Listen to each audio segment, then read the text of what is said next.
ओम शांति। 30 नवंबर 2021 के ईश्वरीय महावाक्य। पहले सुनते हैं मुरली के मुख्य पॉइंट्स। बाबा ने कहा, पवित्रता की प्रतिज्ञा कर, फिर हार नहीं खानी।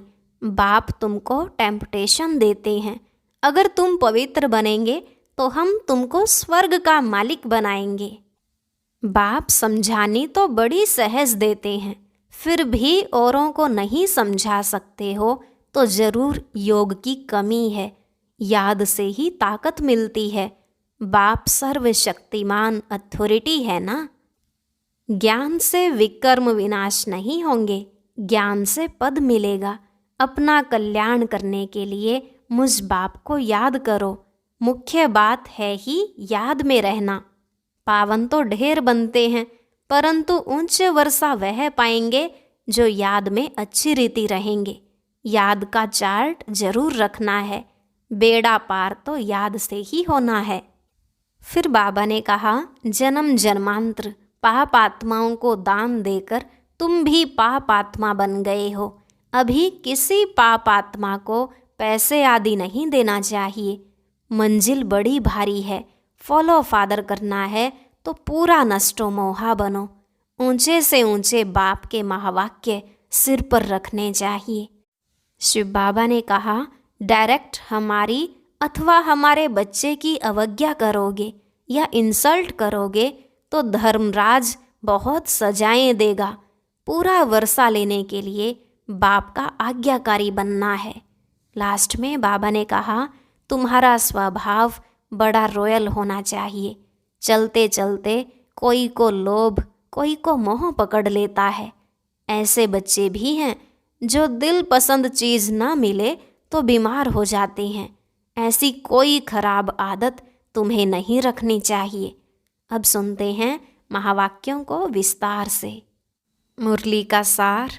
मीठे बच्चे, सवेरे सवेरे उठ बाप को याद करो तो सतो प्रधान बन जाएंगे। अमृत वेले का समय बहुत अच्छा है। प्रश्न, आज्ञाकारी बच्चों की निशानियाँ क्या होंगी? उत्तर, आज्ञाकारी बच्चे ऊंचे ते ऊंचे बाप के महावाक्यों को सिर पर रखेंगे, अर्थात अपने जीवन में धारण करेंगे। उनकी चलन बड़ी रॉयल होगी। वे बड़े धैर्यवत होंगे। उन्हें विश्व के मालिकपन का गुप्त नशा होगा।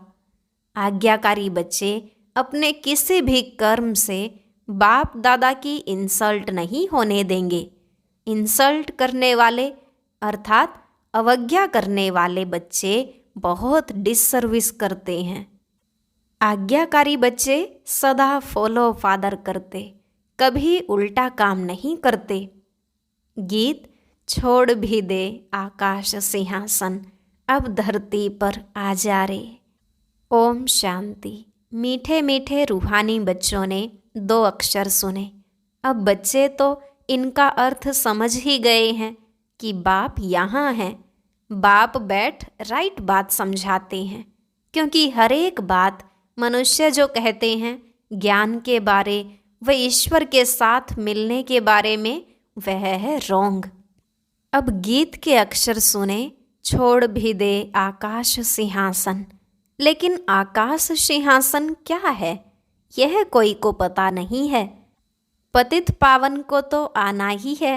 कोई कहते हैं भगवान है नहीं, कोई कहते सब भगवान ही भगवान है। आएगा क्यों? यह तो तुम बच्चों ने जाना है कि बाप आया है। फिर यह गायन आदि सब भक्ति मार्ग का सुनना अच्छा नहीं लगता। पतित पावन आकर अपना परिचय दे, रचना के आदि मध्य अंत का राज समझाते हैं। बाकी दुनिया में यह बातें कोई समझ नहीं सकते। यहाँ भी कितनी मत के आदमी हैं, कहते हैं मनुष्य पवित्र बने, यह हो नहीं सकता। सो जरूर जब तक भगवान न आए तब तक पवित्र कैसे बन सकते? परमात्मा ही आकर शिक्षा देते हैं और टेम्पटेशन भी देते हैं कि इसमें प्राप्ति कितनी भारी है। तुम जानते हो, बाप कहते हैं मेरा बनकर श्रीमत पर नहीं चलेंगे तो सजा खानी पड़ेगी। जैसे बाप सगीर बच्चों की चलन ठीक नहीं देखते हैं तो चमाट मार देते हैं, यह बाप चमाट तो नहीं मारते, सिर्फ समझाते हैं। प्रतिज्ञा ब्लड से भी लिख कर देते हैं, फिर भी हार जाते हैं। मनुष्यों को पता ही नहीं तो पवित्र बनने से क्या मिलता है, पतित किसको कहा जाता है। बाप समझाते हैं, जो विकार में जाते हैं वह हैं पतित। मनुष्य समझते हैं विकार छोड़ना इम्पॉसिबल है। बोलो, देवी देवताएं तो संपूर्ण निर्विकारी थे, चित्र दिखाने चाहिए। यह निर्विकारी दुनिया थी ना, पवित्रता थी तो भारत कितना साहूकार था, शिवालय था। मनुष्यों को यह फुरना रहता है कि विकार बिगर दुनिया कैसे बढ़ेगी।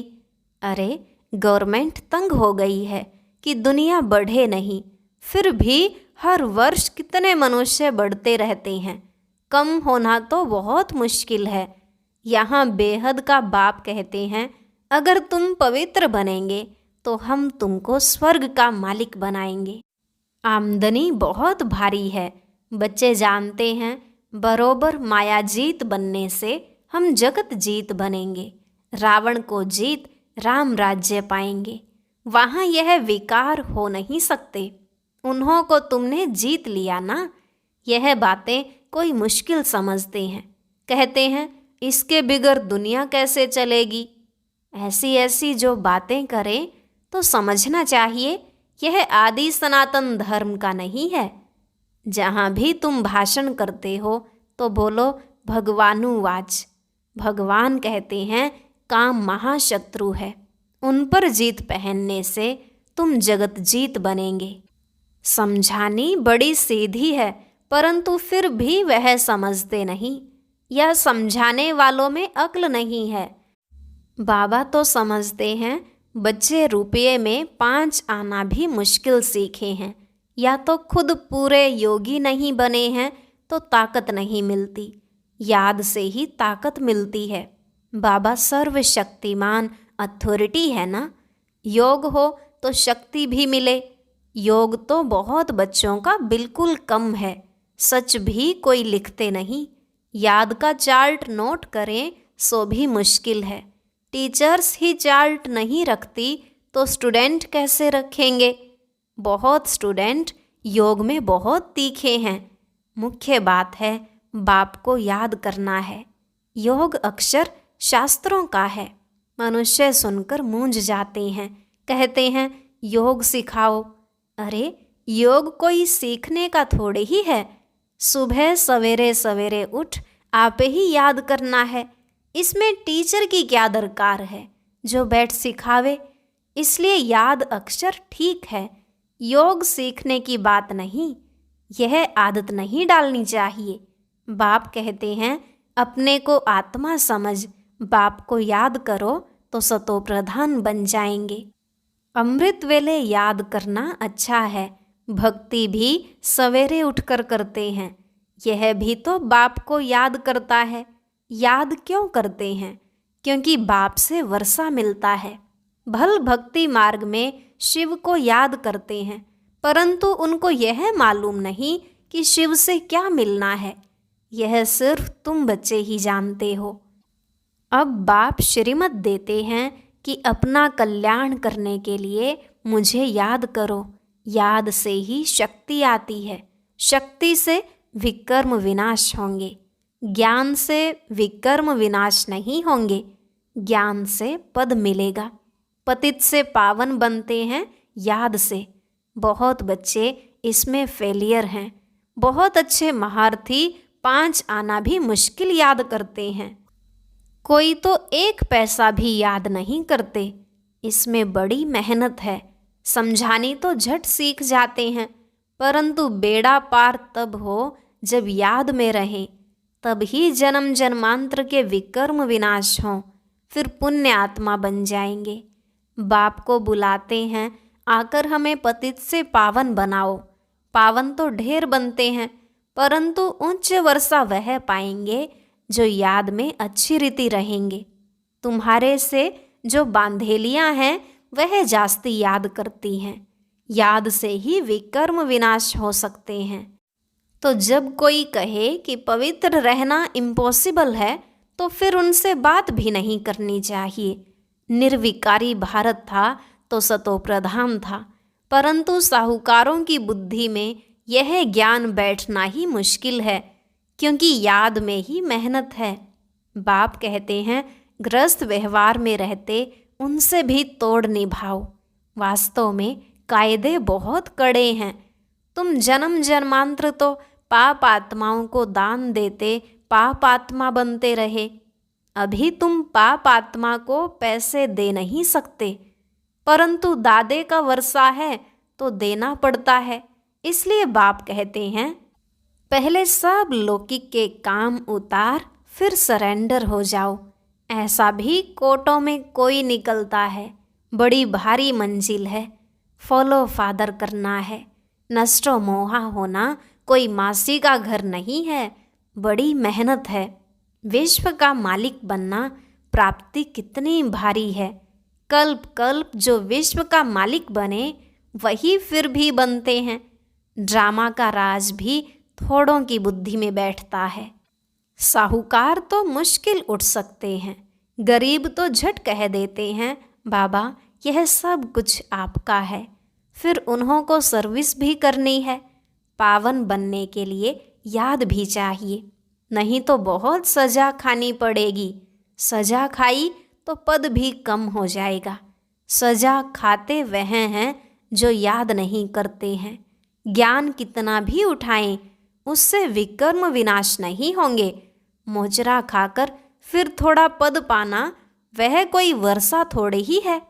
बाप से तो पूरा वर्षा लेने के लिए बाप का आज्ञाकारी बनना चाहिए। ऊंचते ऊंच बाप के महावाक्य सिर पर रखने चाहिए।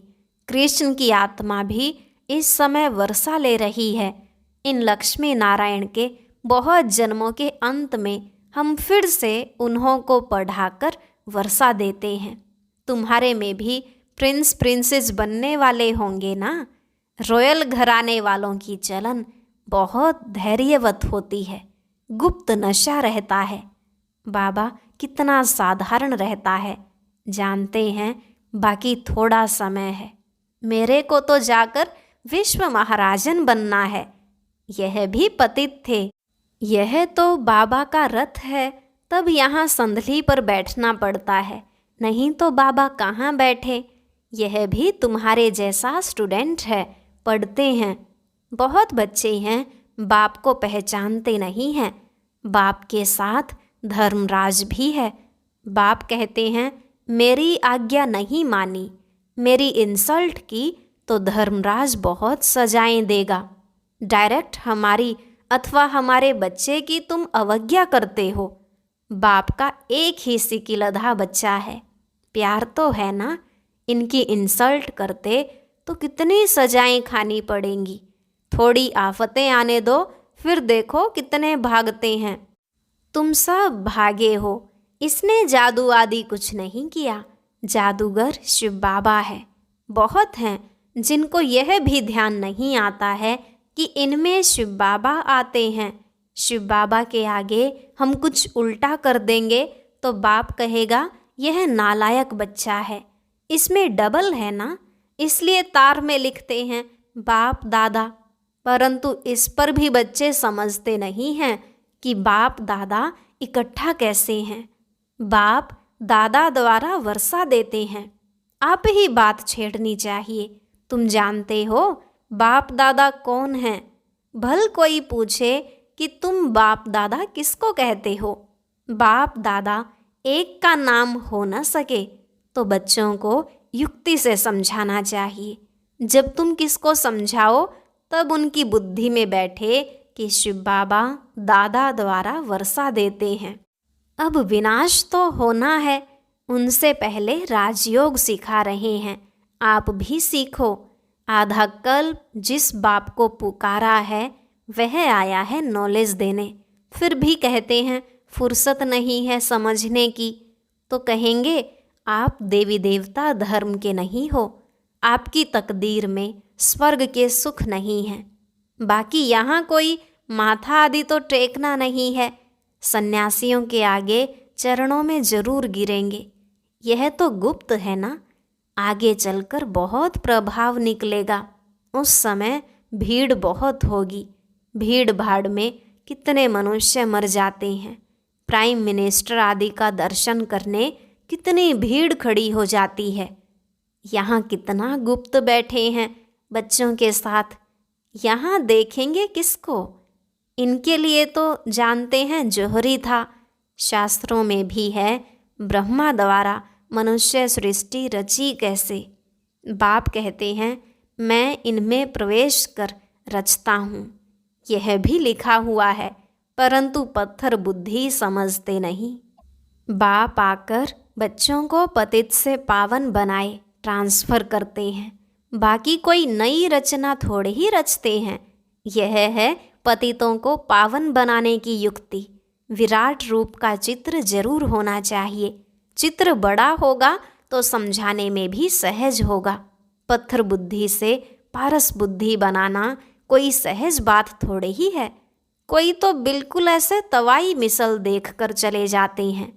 प्रजा बनने वाला होगा तो भी कुछ न कुछ बुद्धि में बैठेगा। हम सो ब्राह्मण सो हम देवता, हम सो का अर्थ बाबा ने कितना अच्छा समझाया है। वह कहते आत्मा सो परमात्मा। बस यहाँ तुम जानते हो हम आत्मा हैं ही। हम आत्मा पहले ब्राह्मण, फिर हम सो देवता, हम सो क्षत्रिय बनते हैं। हम कितने वर्णों वाले बनते हैं, 84 का चक्र लगाते हैं। बाकी जो बाद में आते हैं उनके लगभग कितने जन्म होंगे, हिसाब निकाल सकते हो। चित्र बहुत अच्छे बाबा की दिल पसंद बनने चाहिए। 2-4 अच्छे बच्चे होने चाहिए जो चित्र बनाने में मदद करें। बाबा खर्चा देने के लिए तैयार हैं। फिर हुंडी आप ही बाबा भराएगा। बाबा कहते हैं मुख्य चित्र ट्रांसलाइट के बनने चाहिए। मनुष्य देख खुश होंगे। सारी प्रदर्शनी ऐसी बननी चाहिए। परंतु बच्चों को खड़ा करने के लिए बाबा को मेहनत करनी पड़ती है। बाप की याद है मुख्य। याद से ही तुम पतित से पावन सृष्टि के मालिक बन जाएंगे। और कोई उपाय नहीं। चलते फिरते बाबा को याद करो। चक्र को याद करना है। तुम्हारा स्वभाव बड़ा रॉयल चाहिए। चलते चलते कोई को लोभ, कोई को मोह पकड़ लेता है। कोई दिल पसंद चीज़ पर हिरे हुए हैं, नहीं मिलेगी तो बीमार हो जाएंगे। इस कारण आदत कोई भी रखनी नहीं चाहिए। अच्छा, मीठे मीठे सिकिलधे बच्चों प्रति माता पिता बाप दादा का याद प्यार और गुड मॉर्निंग। रूहानी बाप की रूहानी बच्चों को नमस्ते। रूहानी बच्चों की रूहानी बाप दादा को नमस्ते नमस्ते, गुड मॉर्निंग। शुक्रिया बाबा, शुक्रिया। धारणा के लिए मुख्य सार। पहला पॉइंट, अपना कल्याण करने के लिए बाप की आज्ञा माननी है। बाप दादा की कभी भी अवज्ञा नहीं करनी है। कोई भी लोभ मोह की आदत नहीं रखनी है। दूसरा, अपना स्वभाव बहुत रॉयल बनाना है। सवेरे सवेरे अमृत वेले उठ बाप को याद करने का अभ्यास करना है। आज का वरदान, अपनी मूरत से बाप और शिक्षक की सूरत को प्रत्यक्ष करने वाले अनुभवी मूरत भव। अपनी मूरत से बाप और शिक्षक की सूरत को प्रत्यक्ष करने वाले अनुभवी मूरत भव। बाबा ने कहा अपने असली पोजीशन में ठहरना, यही याद की यात्रा है। जो हूँ, जिसका हूँ, उसमें स्थित रहो। इसी असली स्वरूप के निश्चय और अनेक बार के विजय की स्मृति से सदा नशे की स्थिति के सागर में लहराते रहेंगे। जब सुखदाता के बच्चे हैं तो दुख की लहर आ कैसे सकती। सर्वशक्तिवान के बच्चे शक्तिहीन हो कैसे सकते। इसी पोजीशन के अनुभवों में रहो तो आपकी मूरत से बाप व शिक्षक की सूरत स्वतः प्रत्यक्ष होगी। स्लोगन: सत्यवादी वह है जिसके चेहरे और चलन में दिव्यता हो। सत्यवादी वह है जिसके चेहरे और चलन में दिव्यता हो। और अब यह एक बहुत अच्छी वीडियो भी ज़रूर देखें।